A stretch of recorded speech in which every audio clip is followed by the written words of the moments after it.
Welcome to Chillin' 101. We hope this video helps. You start by confirming power and a full backup. You cannot risk data loss. Once done, run a quick diagnostics. True tone missing and Face ID behavior noted. You then gather OEM or calibrated parts plus tri-point, pentalobe drivers, spudger, and heat source. Begin by opening the lower screws and gently lifting the display. You need steady hands because cables are fragile. Make sure to document each screw location as you go to avoid reassembly errors. With the battery disconnected, you remove the display assembly and inspect the ambient light sensor, proximity components, and flex cables. Mismatched sensors often break true tone.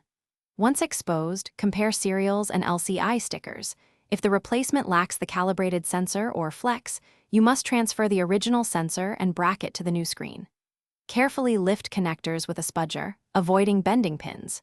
Reseat and torque screws to spec. Then reconnect the battery to prepare for calibration verification.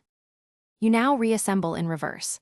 Align the display, seat each connector, and fasten brackets evenly so pressure is consistent. Once booted, go to Settings, Display and Brightness to confirm True Tone is active. If it's not, toggle Auto Brightness and reboot. If True Tone still fails, reopen and reseat the sensor cable. Contaminants or a loose connection are common culprits. If problems persist, try the original screen to isolate part failure, or seek an authorized repair, because True Tone requires calibrated sensors. Thanks for watching. Consider subscribing if we helped you.